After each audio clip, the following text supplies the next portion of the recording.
Hoy vamos a hablar del conflicto en Ucrania. Bueno, los que tengáis televisión habréis visto el bombardeo constante que hemos sufrido estas últimas semanas al respecto. Parecería prácticamente que estamos en una tercera guerra mundial, ¿no? Y hoy hemos querido invitar a Antonio, una de las personas que lleva la cuenta de Entreguerras, una de las cuentas, bueno, para mí la cuenta referencial a nivel de información de geopolítica en español. Tienen información, o sea, traen noticias de todo el mundo, de todos los conflictos del mundo, de países que ni siquiera sabéis que existen. Ellos están ahí informándote sobre lo que pasa allí. Y, bueno, por supuesto, han estado cubriendo todo el tema de Ucrania, no solo desde ahora, que ha interesado a los medios más convencionales, sino que han estado desde el principio, bueno, desde que se abren sus cuentas cubriendo este conflicto, ¿no? Bienvenido, Antonio, un placer tenerte aquí. Buenas, ¿qué tal a todos? Un saludo. Bueno, veo que ya somos un poquito más de gente. Vamos a empezar a entrar en materia. Hoy empezábamos el día viendo unas declaraciones de la secretaria de Estado estadounidense Wendy Sherman, en la que venía a decir algo así como que si Rusia se decidía a invadir Ucrania, que las bolsas de cadáveres volverían a Rusia.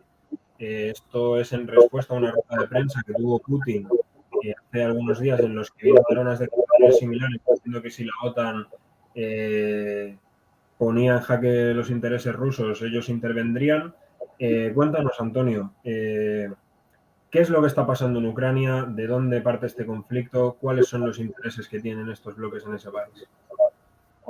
Bueno, en primer lugar, esas declaraciones tan altisonantes, ¿no?, de unos y otros, forma parte de la vía diplomática, ¿no? Una vía diplomática que tiene sus tiras y aflojas. Habrá probablemente muchas reuniones entre bambalinas que no estemos viendo, y otras muchas que sí se hacen su foto, como el otro día Macron con Putin. Y bueno, creo que habría que empezar por el origen de este conflicto y bueno, por no remontarnos mucho, vamos al año 2014. En Ucrania, a la hora de, una vez que ya se independizó de la Unión Soviética, cuando cae la Unión Soviética, digamos que la política se ha movido siempre entre prorrusos o proeuropeos o prooccidentales, como más queráis. Entonces, en el 2014 estaba Víctor Yanukovych, que es un presidente prorruso, digamos que era mucho más escorado a hacer acuerdos con Moscú, tiene bastantes, podéis buscar muchos vídeos y tal de reuniones con Putin para acuerdos económicos y tal. Entonces, al principio de 2014 surge la revuelta o las manifestaciones del Euromaidán en aquella plaza con la policía, hubo bastante violencia por todas las partes y el resumen de todo ello fue la caída del gobierno de Yanukovych y se convocan elecciones y se pone entra un gobierno que es pro-occidental, ¿no? Pro-Unión Europea, pro-OTAN, en fin, pro-occidental tiene una connotación muy amplia, pero bueno. Entonces, Rusia ve peligrar lo que considera que es prácticamente su patio trasero, o uno de sus patios traseros, como es Ucrania. Rusia considera que Ucrania le pertenece prácticamente, o sea, le ha pertenecido mucho tiempo, pero que realmente le pertenece. Hay mucha población rusófona, hay mucha población de descendientes de gente rusos propiamente dichos, y bueno, esa especie de apéndice que considera Ucrania no lo iba a dejar escapar así como así. Entonces, si esta revuelta del Euromaidán que estoy comentando empieza en enero, febrero, creo que fue más bien por febrero, Ya a final de febrero, principios de marzo, empiezan en Crimea, la península de Crimea, y en el este de Ucrania, en la región que se llama comúnmente el Donbass, que son las provincias de Lugansk y de Donetsk, que son provincias muy importantes para la economía de Ucrania, porque son importantes cuencas mineras, reservas de minería, como por ejemplo para España podría ser León o Asturias, por poner dos ejemplos. Entonces, en Crimea y en Donbass se las anexionan, digámoslo así, pero no de la misma manera y no con las mismas consecuencias. En Crimea entran los llamados, los llamados hombrecillos verdes. ¿Qué son los hombrecillos verdes? Bueno, Rusia ejecuta probablemente una de las mejores operaciones de los últimos años de la llamada zona gris. Zona gris, guerra híbrida, todo este tipo de terminologías que probablemente habréis escuchado. Y bueno, no soy experto en estudio estratégico ni tengo formación militar, pero por decirlo de una manera muy resumida, la zona gris o la guerra híbrida es todo aquel tipo de conflicto que esté por debajo del umbral de un conflicto militar convencional, o sea, de lo que consideramos una guerra con dos ejércitos enfrentándose. Puede haber bloqueos económicos, sanciones económicas, utilizar a civiles para hacer protestas dirigidas. Y bueno, Rusia lo que hizo en Crimea fue esto. Utilizó a la población rusófona y los tártaros de Crimea para bueno, hacer una suerte de referéndum en Crimea, ilegal evidentemente, sin el permiso absolutamente de nadie, solamente de Rusia, que ganaron casualmente por un 95%, y a los 2 días de ese referéndum, eso fue el 16 de marzo de 2014, el 18 de marzo se firma, Putin firma con bueno, pues gobernantes locales, firma la anexión de Crimea a Rusia. La segunda parte es el Donbass, Donetsk y Lugansk. Ahí se intenta el mismo movimiento, en el sentido de nuevo, hay referéndums con dudosa legalidad, se ganan casi por el 100%, se intenta también en Kharkov, una ciudad que ahora está saliendo mucho en las noticias, porque puede ser uno de los puntos de ataque y tal de Rusia, pero no se consigue, digamos, anexionar Kharkov. En Crimea no estalla ningún tipo de conflicto bélico como tal, luego contaremos por qué. Entran esos hombrecillos verdes, soldados rusos, sin ningún tipo de enseña, sin ningún tipo de nada, ni siquiera la bandera rusa ni nada, como si fueran totalmente neutrales para no crear problemas, o sea, no crear esa imagen de que Rusia está invadiendo Ucrania, claro. Y ahí no hay ningún conflicto en Crimea. Sin embargo, en Donbass, el ejército de Ucrania sí se enfrenta a unas milicias prorrusas que están financiadas, apoyadas, entrenadas por Rusia, y muchísimas fuentes aseguran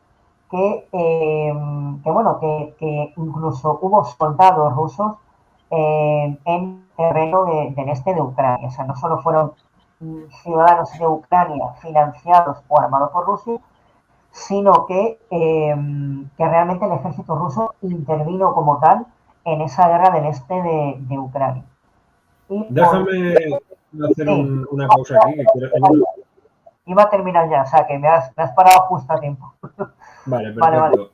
Hay una cosa que quiero preguntarte aquí, pero antes de nada, muchas gracias a de Rexux y a Svechenko por haberos suscrito.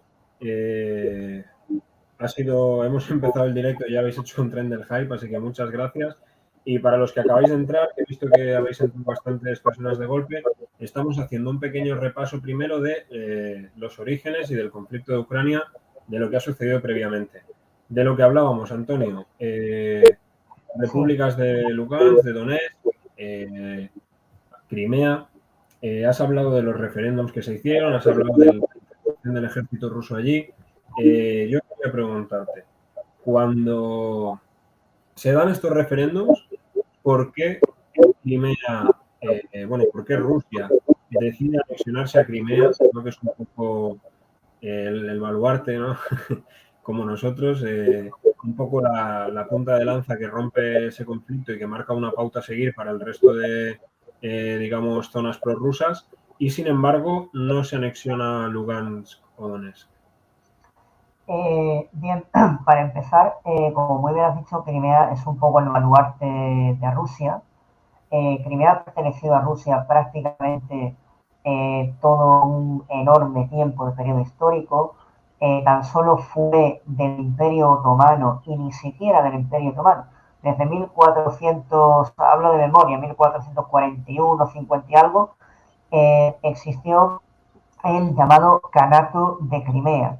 El Kanato de Crimea era una suerte de estado títere del Imperio Otomano, utilizando que la etnia, por decirlo así, o la cultura mayoritaria de la población de Crimea son los tártaros. Los tártaros son un pueblo túrquico y, bueno, pues aprovechando ese vínculo cultural, pero tampoco sin llegar a anexionarlo totalmente, durante muchos siglos el Imperio Otomano tuvo Crimea, ¿no? Al norte de lo que hoy día es Turquía. Bien, por centrarnos en Rusia, en una de las múltiples guerras que han tenido Rusia y Turquía, bueno, el Imperio Ruso y el Imperio Otomano, en 1783, con Catalina la Grande, que seguro que suena el nombre, pues el Imperio Ruso le quita este estado títere del Kanato de Crimea, que manejaba en un estado satélite otomano, y lo reintegra a Rusia. Esto ha sido así incluso hasta la Unión Soviética, es decir, cuando se desintegra la Unión Soviética, se llega a un acuerdo con Ucrania y respetan que Crimea sea territorio ucraniano. Pero con el paso de las décadas, pues se han dado cuenta de que eso fue un enorme error estratégico y lo han enmendado. Bien, entonces, Crimea, ¿por qué no hay un conflicto y sí en Donbass? Crimea es muy importante porque Rusia, aunque tenga, tú ves el mapa y esté rodeado de agua, tiene 60 y tantos puertos, pero la mayoría de sus puertos, muchos periodos del año, están muy impracticables. Por el clima, están congelados o están dedicados únicamente a temas militares, ¿no? Como la zona de Vladivostok, en el Pacífico. Para Rusia, Crimea y el Mar Negro es prácticamente una de sus pocas salidas a un mar caliente, vamos a llamarlo así, un mar de aguas calientes.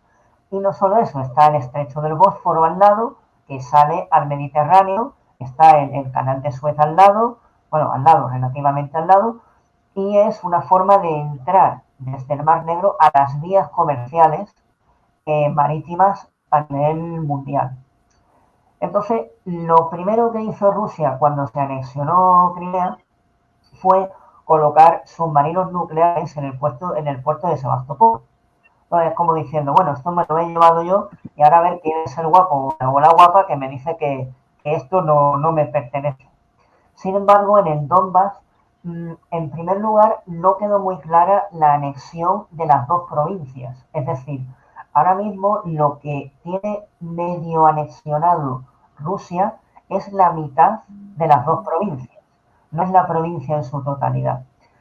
Y el Donbass lo utiliza Rusia como una forma de quinta columna para molestar, para incordiar políticamente, militarmente a Ucrania cuando le venga en gana.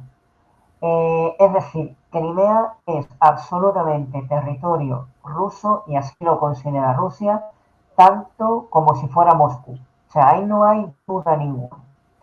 Mientras que el Donbass es, digamos, una especie de estado satélite, quinta columna que tienen ahí enclavada en el este de Ucrania. Esta sería un poco, creo que la respuesta. Claro, la posición, el papel, ¿no? que desempeñan geográficamente en este conflicto sería muy distinto. Y en esencia, y acercándonos un poco más a la actualidad, ¿cuál es el conflicto? O sea, ¿qué es lo que lleva? Un segundo, me oigo un poco en tu eco. A ver, vale. Vale. ¿Qué es lo que lleva a Rusia? Ya lo sabemos, ¿no? Hemos dicho que Rusia tiene una concepción de que esos son sus territorios, ¿no?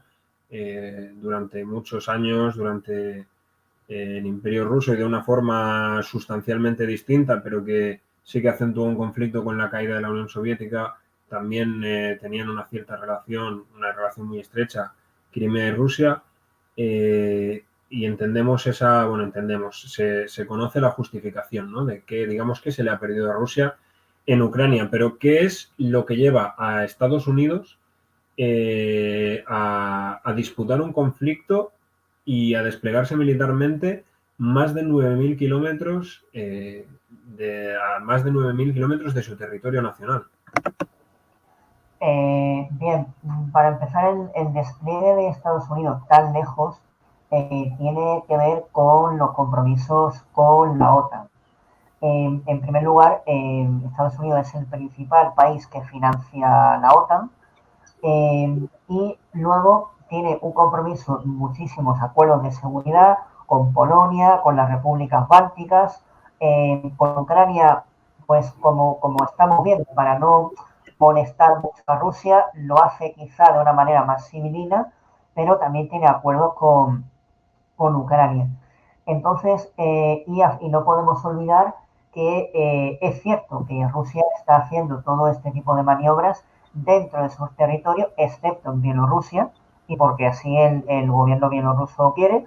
También el gobierno lituano, el gobierno polaco, todos los gobiernos de Europa del Este también quieren de manera soberana que Estados Unidos despliegue sus tropas. Aquí nadie hace nada obligado. De todos modos, no podemos olvidar que Estados Unidos y Rusia tienen, aunque ahora también con China, pero bueno, estamos centrados en Rusia, tienen un conflicto, no voy a decir una segunda guerra fría, porque no está realmente, pero sí tienen un conflicto de potencias mundiales.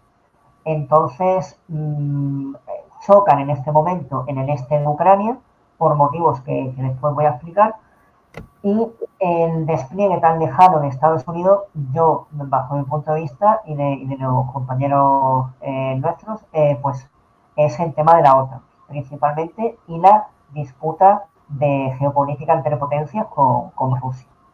Claro, pero Ucrania no está en la OTAN, ¿no? Ucrania no está en la OTAN, claro que no. De hecho, uno de los principales elementos de disputa es eso, es la entrada o no de Ucrania en la OTAN. Ten en cuenta que, claro, que Sí, sí, dime.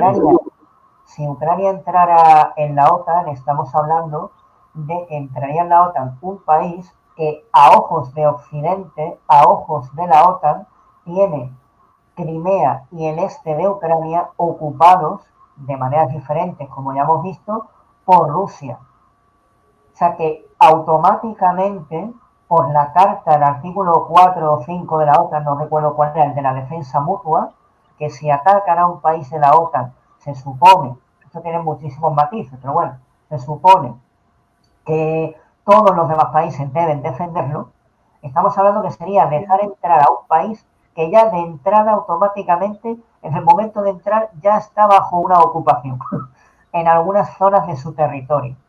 Con lo cual, en que Ucrania entre en la OTAN es inmediatamente activar el artículo de defensa mutua. O sea, un poco ese sería ¿no? el kit de la cuestión, ¿no? La Exacto. entrada o no de Ucrania en la OTAN y los intereses que eso conlleva, sobre todo, al final acabamos volviendo siempre a Crimea, ¿no? Parece. Sí, claro, Crimea es, digamos, en la zona mediterránea, por hablar muy genéricamente, o europea de los Balcanes, es es la pieza. El baluarte, como muy bien decía por tu canal, es eso, es la piedra angular de la política exterior rusa en esa zona. Y es una pieza que no van a soltar. Ya lo dijo el otro día que has empezado así en directo, en ese un poco de bravuconada, ¿no? Que Putin dijo de que si la OTAN se le ocurría tratar de quitar Crimea, o sea, arrebatar Crimea a Rusia, que Rusia, vale, igual no tendría el mejor ejército comparado con la OTAN, pero que ellos tenían 6.000 cabezas nucleares, ¿no? Es decir, que creo que deja muy a las claras la importancia que Crimea tiene para Rusia. Sí, sí, de hecho he visto esa noticia justamente hoy en vuestro canal de Telegram, que para los que hayáis entrado nuevos, pues bueno, Entre Guerras es un equipo de gente que tiene cuenta de Twitter, de Instagram y de Telegram. Yo el Telegram es lo que más miro porque es que me saltan la notificación y bueno, traen noticias de todo, ¿no? Pero bueno, a los del chat os recuerdo que podéis hacer vuestras preguntas, podéis participar. Yo estoy leyendo el chat mientras hablamos y si veo alguna pregunta interesante se la formularé a Antonio. Si no, al final del directo también podréis hacer las preguntas que queráis. Retomando, Antonio, lo que estábamos hablando de Bielorrusia. Es un país con un gobierno claramente prorruso que, si no me equivoco, hace, no sé si es un año o menos de un año, que un poco más, bueno, alrededor de eso, hubieron una serie de movimientos, ¿no? Pro-yanquis, no se sabe muy bien, financiados por Estados Unidos, si eran, bueno, yo recuerdo que habían hasta anarquistas por ahí metidos contra el gobierno de Lukashenko.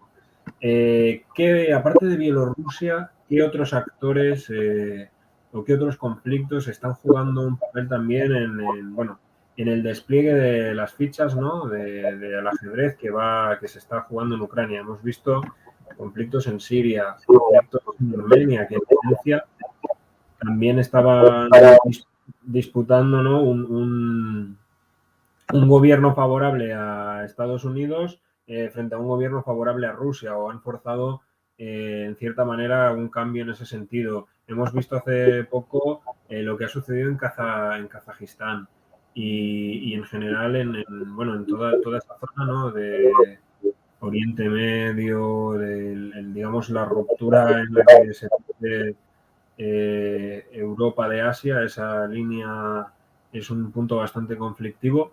¿Qué otros agentes encontramos que estén jugando un rol en la configuración de las fuerzas en el conflicto en Ucrania? Bien, vamos a ver, para entender un poco, Bielorrusia es un Estado independiente, pero prácticamente a nivel militar, a nivel de política internacional, es prácticamente un Estado títere de Moscú. Es un poco parecido a como Azerbaiyán es a Turquía. Y ya que nombro Azerbaiyán, el conflicto del Alto Karabaj, de Nagorno-Karabaj, de septiembre a noviembre de 2020, juega un papel muy importante en el tema del Donbass, porque Ucrania y Turquía, que pertenece a la OTAN, son aliados, hasta tal punto que Turquía o sea, Ucrania se ve reflejada en Turquía y Turquía en Ucrania. ¿Por qué? Porque Azerbaiyán, que como digo es un estado prácticamente títere, de hecho hay un lema que creo que es entre los gobiernos de Azerbaiyán y Turquía, que dicen dos estados pero un mismo pueblo, ¿no? Son pueblos turcos, al fin y al cabo. Y bueno, en la guerra de Nagorno-Karabaj, Turquía suministró todo tipo de armamento a Azerbaiyán, o sea, una barra libre de armamento con la que pudieron vencer a los armenios, y además Armenia estaba apoyada por Rusia y Rusia no movió un dedo por Armenia como se hizo Turquía por Azerbaiyán. Entonces aquí vemos de nuevo el choque entre Rusia y Turquía, pero esta vez en Ucrania. ¿Por qué digo que se refleja la situación de Armenia con la de Ucrania? Porque en Nagorno-Karabaj era una zona que se le había quitado a Armenia a Azerbaiyán y Turquía le ha ayudado a recuperarla. Y en Ucrania pasa lo mismo. Hay una zona que Rusia, en este caso, les ha arrebatado a los ucranianos y es Turquía de nuevo la que se pone, digamos, del lado, intenta empatizar con esa situación que ya ha vivido en Azerbaiyán y Armenia y les está vendiendo los famosos drones Bayraktar TB2, que son drones bastante eficientes, drones de combate, y bueno, no sé si les ha vendido 30 o 20, 30, 36, depende de la fuente que mires, esto como todo, ¿no? Tienes que contrastar un poco.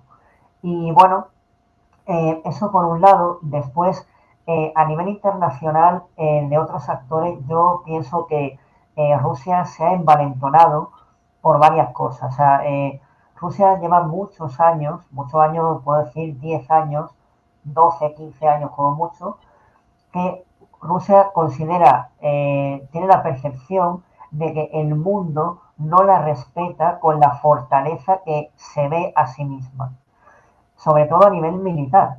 A nivel económico es cierto que Rusia tiene muchos problemas, muchas crisis económicas, sociales, etcétera, pero a nivel militar es verdad que en los últimos 10, 15 años ha habido una modernización absolutamente abismal a todos los niveles, que también hablaremos un poco de eso después, y quiere piensa que merece ese respeto. Y esto también está chocando con que con Biden, Estados Unidos, bueno, pues ha tenido sus ciertos problemas. La huida de Afganistán, que fue realmente desastrosa, 20 años de guerra prácticamente para volver a la situación del 2001.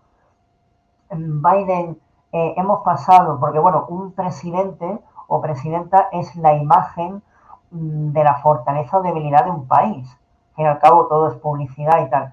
Y en Estados Unidos hemos pasado de un presidente muy histriónico, es verdad, muy histriónico, constantemente en los medios de comunicación, que daba un aspecto de fortaleza, de que nadie se podía meter con él, y ahora vemos a un señor mayor de 80 años que no se mete con nadie, que trata de llegar a acuerdos, que se ha tenido que ir de Afganistán de mala manera, que está llegando a acuerdos con Irán por el programa nuclear, que no sabe muy bien qué hacer con Corea del Norte y China. Entonces, claro, eso Rusia lo sabe, eso es más que obvio. Y entonces se ha envalentonado y ha puesto las cartas sobre la mesa. Entonces, Pero claro, perdóname si me equivoco con esto, pero aunque Trump pudiera dar esa imagen más mediática, más de fortaleza, si no me equivoco, él, firmó un pacto con Corea del Norte, ¿no? O al menos realizó un acercamiento y ha ido intentando, no voy a ser yo el que blanquea a Trump, ni mucho menos, pero sin embargo, en el poco tiempo que está Biden, sí que hemos visto despliegues militares de Estados Unidos en muchos más sitios, a pesar de esa imagen que pueda parecer de mayor debilidad y demás. ¿Cómo interpretas esto? sí, o sea, sé lo que dice. Es verdad que tuvo un acercamiento diplomático con Corea del Norte, propició, por ejemplo, los acuerdos de Abraham de Israel con algunos países árabes, pero luego ha sido muy drástico en otras cuestiones. Es decir, mandó asesinar, bueno, eliminar, voy a utilizar la palabra eliminar, a Qasem Soleimani, por ejemplo, el jefe del ejército iraní, con lo cual, aunque es verdad que la política exterior de Trump no ha sido muy belicista o una política exterior muy agresiva, pero yo pienso que en la propia imagen que tenía Trump ya actuaba como un efecto disuasorio en muchos aspectos en política internacional. Pero bueno, no todo ha sido bueno. La relación con la Unión Europea ha sido desastrosa, la relación dentro de la OTAN ha sido desastrosa, que también han sido formas de romper la disuasión. Pero creo que su imagen y sus bravuconadas continuas hacían un poco de efecto disuasorio a nivel de política exterior, cosa que con Biden, aunque sí haya hecho más despliegues militares, etcétera, no, no es igual. Y también otro aspecto, ya termino con esto, que Estados Unidos desde hace unos años está virando su política exterior a Asia-Pacífico por necesidades, por el tema de Corea del Norte, por el tema de China, sobre todo, evidentemente, el tema del AUKUS, y ahora que está virando su política exterior a Asia-Pacífico, Rusia le planta 120.000 soldados en la frontera con Ucrania. Entonces, claro, también lo pone en un dilema. O sea, merece la pena morder el anzuelo de Putin, ¿van en serio? ¿No van en serio? ¿Hago una política exterior agresiva? ¿Intento negociar? Entonces, claro, evidentemente todo el tablero internacional actual juega un papel en el conflicto de Ucrania.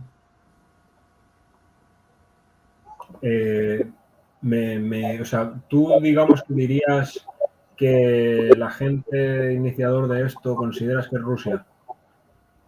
Si el iniciador es, si, o sea, que si Rusia ha empezado, o sea, es culpa de Rusia, por decirlo así, ¿no? Bueno, Sí. vale.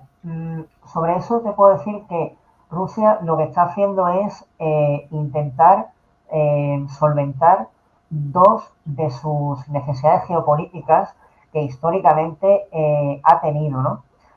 Una ya la hemos comentado, por tanto no me voy a enrollar, que es el tema del Mar Negro, el tema de Crimea, una salida al mar, ¿vale? La segunda es tener un colchón de seguridad con Europa. Un colchón de seguridad porque, aunque Rusia es el país más grande a nivel territorialmente hablando, pero sus principales ciudades están en el occidente. O sea, Moscú, San Petersburgo, Sochi, Samara, etcétera, están en la zona oeste. Y aparte de eso, a nivel geográfico, es una planicie.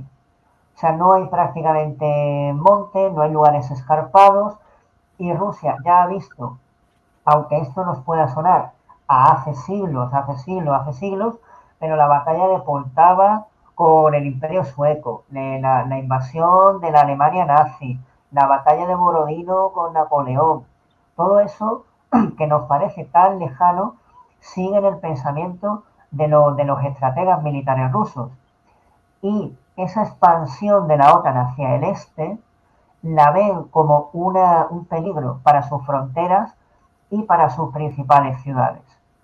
Entonces, esto no es de quién ha iniciado o no. La OTAN tiene, Occidente, Estados Unidos, la Unión Europea, llamémosle como quiera, tiene sus intereses y por eso está intentando que Rusia no consiga los suyos y Rusia al revés.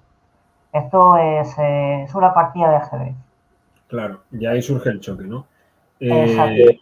Respecto a lo que has planteado del papel de la Unión Europea, también quería hablar un poco sobre eso, porque claro, Rusia al final, digamos que ese mundo, ¿no? de la Guerra Fría en el que los estados se dividían en dos necesariamente, en el que solo habían aliados y enemigos y te posicionabas o pro Estados Unidos o pro Unión Soviética y no existen nada más, no hay ninguna otra alternativa, tus características locales no le importan a nadie, eres un aliado o eres un enemigo y ser aliado de uno te hace enemigo de otro.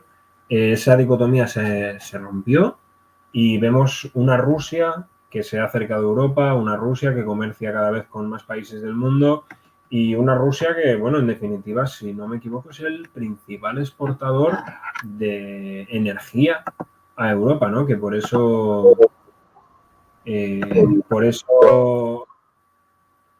Estados Unidos ha tenido que decir que garantizará el suministro energético a Europa en caso de, en caso de que estalle un conflicto. ¿Cuál es el papel un poco de Europa en este conflicto? Porque podríamos pensar quizás que esta autonomía que está ganando Europa, estas relaciones de Rusia con Europa, asustan a Estados Unidos, que le interesa movilizar a la OTAN, como hemos visto que ha hecho también España, para, digamos, forzar una enemistad con Rusia. ¿Qué papel crees que puede tener en general Europa, la Unión Europea, en este conflicto? Bueno, bajo mi criterio, la Unión Europea directamente no tiene papel. O sea, lo que yo creo, en el sentido de que, bueno, para Rusia el único interlocutor válido que existe es Estados Unidos. Y de rebote, si acaso, la OTAN, o sea, su secretario general, etcétera. Cuando expusieron las demandas, ese famoso ultimátum del que ahora también hablaremos, eh, se nos le pedía ese ultimátum, esa respuesta a esas demandas a Estados Unidos. No se lo pedía ni a Gran Bretaña, ni a Francia, ni a la Comisión Europea, se lo pedía a Estados Unidos. Entonces, el hecho de que ya no reconozcan como un interlocutor internacional a la Unión Europea, estos días estamos viendo que la vía diplomática está a todo tren. Macron está en Rusia, la ministra de Exteriores británica, todo el mundo prácticamente en procesión está yendo a Ucrania a apoyar al presidente Zelensky y tal. Sí, si hacen algún papel de mediación, no te digo yo que Rusia no reconozca algún tipo de papel mediador a Europa, pero más allá de eso no. Sobre el tema del gas, es cierto que es el principal exportador del gas a Europa, juega aquí un papel muy importante el gasoducto Nord Stream 2 con Alemania, y bueno, eso a España particularmente no nos afecta demasiado porque por suerte o por desgracia somos de los países europeos de los que menos gas ruso exportamos y exportamos más de Argelia o Marruecos, que también hemos tenido problemas ahora porque ha habido problemas entre Argelia y Marruecos y hemos salido rebotados, no hemos salido perjudicados de rebote. Y con lo cual, resumiendo, el papel de Europa, yo no le veo papel, pero ya no solo porque Rusia no se lo reconozca, sino porque es que Rusia no tiene una voz. Rusia tiene 27 o 28, son ya, ¿no? Los países de la Unión Europea tienen 28 voces. Entonces, así, para empezar, es muy difícil que alguien te reconozca como un interlocutor. Más que como interlocutor, yo me refería, si tú crees quizás que hay una motivación para los Estados Unidos en evitar que profundicen las relaciones entre Europa y Rusia o entre la Unión Europea y Rusia y forzar, digamos, una enemistad artificial. Bueno, es cierto que a Rusia, por hablar de Rusia, sí le interesa una buena relación económica con Europa. Para empezar, porque también, aunque hemos visto muchas veces que Putin con China tiene muy buenas relaciones, pero yo estoy seguro de que en próximas décadas habrá conflictos, no voy a decir militares porque no soy adivino, pero sí va a haber ciertos roces con China, ¿no?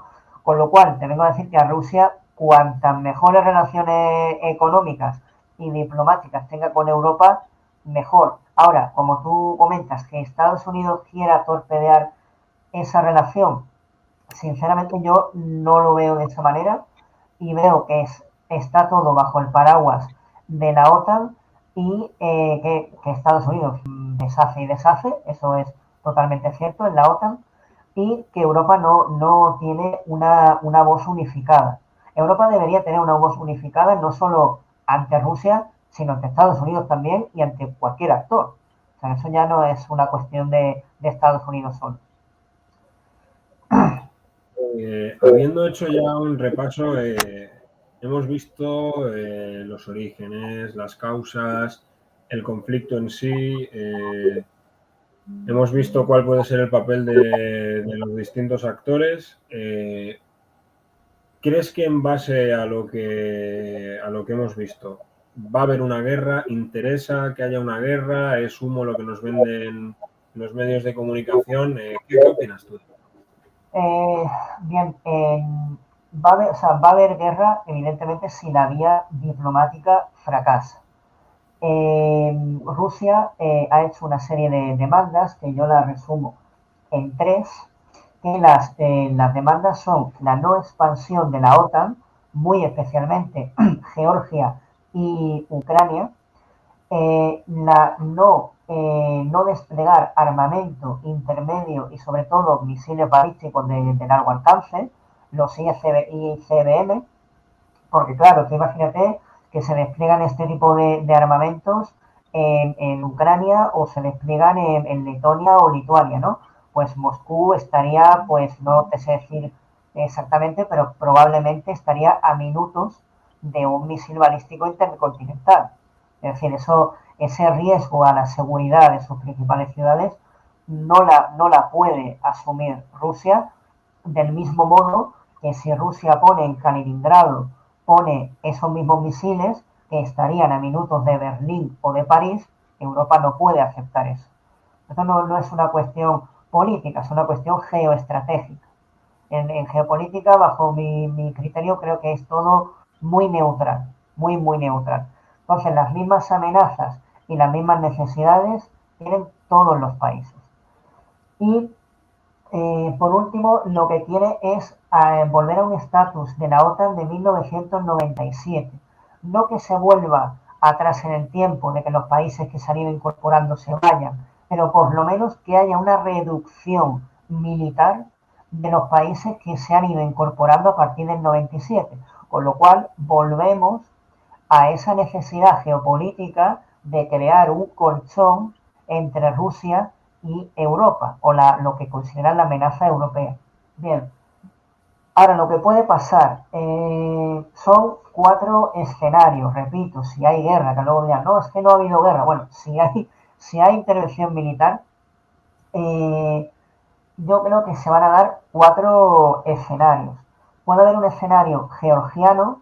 En Georgia, en el año 2008, hubo una situación parecida, una pequeña región de Georgia, que era otro estado satélite ruso, y Georgia la intentó recuperar por la fuerza. Y Rusia invadió Georgia, no le costó prácticamente nada, en apenas una semana, maniató al país porque cortó todas las comunicaciones aéreas, el principal puerto, y se apostaron a las afueras de la ciudad, a las afueras de la capital, de Tiflis, ¿no? Como diciendo, bueno, cuando queráis os rendís, porque si no, invadimos la capital.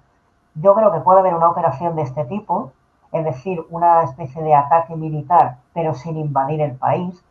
Es decir, lo que quiero dejar muy claro, por no irme mucho por las ramas, es que el escenario apocalíptico de Tercera Guerra Mundial lo considero muy improbable. Repito, no soy adivino, pero muy improbable. Un escenario de anexión del Donbass, anexión oficial, como hicieron con Crimea, y unir todo el sur de Ucrania para tener toda la costa del Mar Negro en favor de Rusia, es decir, cerrar la salida a Ucrania al Mar Negro, de facto. Esa sería un poco la cuestión. Ahora, si ya entramos en el terreno diplomático, ¿no? Rusia ha puesto unas demandas, Estados Unidos le ha dicho que no, sigue la vía diplomática, sigue la escalada militar. Es decir, se me hace muy difícil pensar que Putin o el gobierno ruso, no por personalizar, se me hace muy difícil que Rusia haya desplegado 150.000, 120.000, me da igual la cifra, ha desplegado no solo soldados, sino todo tipo de recursos y de elementos necesarios para hacer la operación militar que al Estado Mayor ruso le venga en gana. ¿Que quieren atacar Kiev? Lo van a hacer desde Bielorrusia, a través de Chernóbil. ¿Que quieren apoderarse del Donbass? Lo van a hacer. ¿Que quieren hacer un desembarco anfibio? Lo van a hacer. Es que da igual. O sea, la sensación de disuasión y de indefensión desde el punto de vista ucraniano tiene que ser total, porque no saben por dónde le va a venir el puñetazo. Entonces, se me hace muy difícil pensar que esto sea un farol, simplemente un farol, una demostración de fuerza para forzar una negociación, pero también se me hace muy difícil pensar en una guerra apocalíptica, Tercera Guerra Mundial, una cosa de estas. Entonces yo creo que depende de cómo vaya en la vía diplomática, Putin puede ir aplicando operaciones militares de menor intensidad a mayor intensidad hasta que fuerce unas negociaciones que le sean beneficiosas. Es decir, si Europa, la OTAN, Estados Unidos le dicen que no, no va a decir a sus soldados, venga chavales, a los 200.000 soldados, vámonos para casa, que aquí no hay nada que hacer. Me resulta también muy extraño que eso ocurra. No, pues, es una perspectiva muy interesante y desde luego muy alejada, ¿no? de lo que solemos ver en medios de comunicación, que parece la propaganda bélica prácticamente parece que tengamos que volver a poner la mente y prepararnos todos los españoles para ir a Ucrania a combatir no se sabe muy bien el qué, ¿no? Nada, yo por mi parte, no sé si quieres añadir algo más. Llevamos unos 3/4 de hora, que creo que hemos hablado un poco de todo. Yo quería abrir, si no, un turno de preguntas para la gente del chat. Si tú quieres añadir algo, quieres contar algo. No, por mi parte creo que se ha dicho lo principal del conflicto, los antecedentes, un poco el desarrollo y sin tener una bola de cristal, porque es imposible. Pero bueno, como se está viendo la situación, pues bueno, ver hacia dónde puede ir y ya digo, como mucho habrá intervención militar progresiva hasta que a Rusia le consiga forzar algún tipo de acuerdo que considere beneficioso para ellos. Y sí, O sea que ninguna opción está descartada. La diplomacia es una posibilidad, la intervención militar es una posibilidad, lo que desde luego parece poco probable, ¿no? Es que mañana nos despertemos y el mundo esté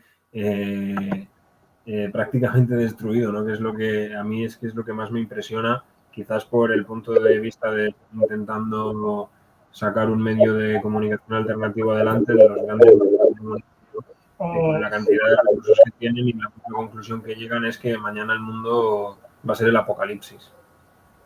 Sí, o sea, evidentemente el escenario apocalíptico es un poco de los medios de comunicación, que muchos lo hacen con sensacionalismo, independientemente del palo ideológico que sea, pero lo hacen con mucho sensacionalismo. También es cierto que la fuerza de artillería o la fuerza de unidades acorazadas, de carros de combate que tiene Rusia, como pongan la directa, llegan a París y no te das cuenta, porque realmente tienen mucha capacidad. De hecho, y antes de pasar a las preguntas, muchos países, Polonia, Estados Unidos, las repúblicas bálticas, Canadá, etcétera, están dando muchísimo material militar. Esto es otra cuestión que quiero dejar muy clara. El enfrentamiento OTAN-Rusia o Estados Unidos-Rusia no se va a dar. En todo caso, es Ucrania contra Rusia y le enviarían armas. ¿Qué tipo de armas les están enviando? Les están enviando sobre todo misiles antitanque, Javelin sobre todo, que son los de Estados Unidos, que se supone son los más eficaces del mundo. Les están surtiendo de miles, literalmente miles, de armamento antitanque con la finalidad de intentar frenar la bestia acorazada que es el ejército terrestre de Rusia. Y sí, por mi parte, eso es todo. Vale, pues chicos, al chat, lo primero, que muchas gracias a todos por haberos conectado, que están bajando el ritmo de los directos, pero bueno, yo creo que merece la pena porque la calidad es muy superior, ¿no? Todos los días podemos tener aquí a una de las cuentas más potentes, para mí la cuenta de referencia de conflictos internacionales. Os diría que aprovechéis para preguntar si nadie tiene nada que decir, ¿no? Un poco como en las bodas, que hable ahora o calle para siempre. Muchas gracias a Vladi1917, que ha regalado 2 suscripciones, de verdad.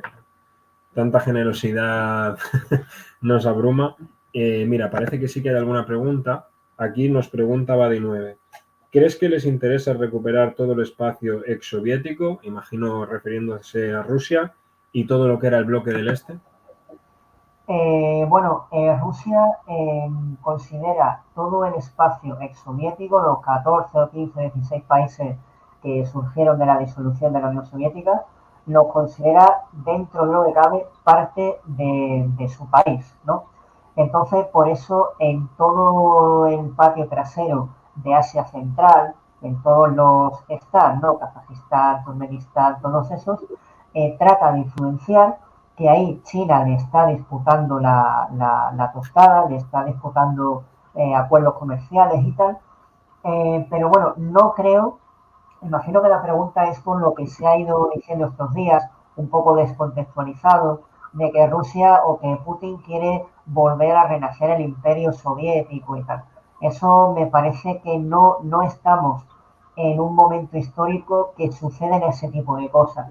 sí podemos estar en un momento donde aumenten las áreas de influencia. Es decir, eso de que yo invada un país y ponga un gobierno títere y anexione ese país, ese periodo, al menos de momento, no sé dentro de 100 años, pero de momento ha pasado. Ahora lo que está de moda, digamos, en la geopolítica es un poco lo que hace Turquía, ¿no? Derroco al gobierno de Libia y pongo a un presidente que está a favor mío, ¿no? Y Rusia quiere hacer lo mismo en Ucrania. Por eso no creo que quieran revivir ningún tipo de imperio soviético, pero sí creo, porque es más que evidente, que quieren tener y mantener toda la influencia que puedan y más sobre todo el espacio soviético, sin llegar a una anexión, simplemente como Bielorrusia, pero en todo el espacio soviético, por poner un ejemplo.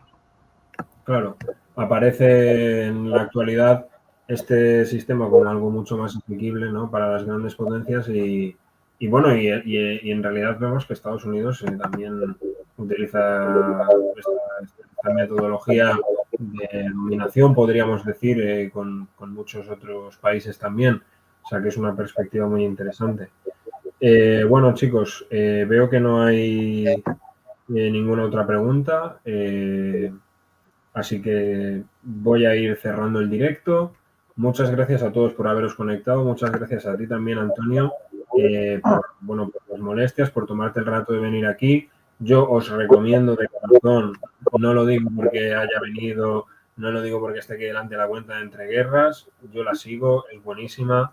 Les agradezco profundamente que se tomen el tiempo de venir aquí, que no suelen hacer demasiadas intervenciones públicas y siempre tenéis un rato, que sepas que tenéis una ventana abierta para lo que necesitéis, Antonio. Y muchas gracias a todos por venir aquí al directo. Ya sabéis, seguid Entre Guerras, pero también seguid a la muerte, compartir nuestras cosas. Estamos haciendo un trabajo pequeño, humilde, pero nunca para. Y sin todo vuestro apoyo no sería posible. Muchas gracias a todos otra vez. Espero que hayáis disfrutado el directo. Y nada, nos vemos la semana que viene en el próximo directo. Hasta luego, chicos.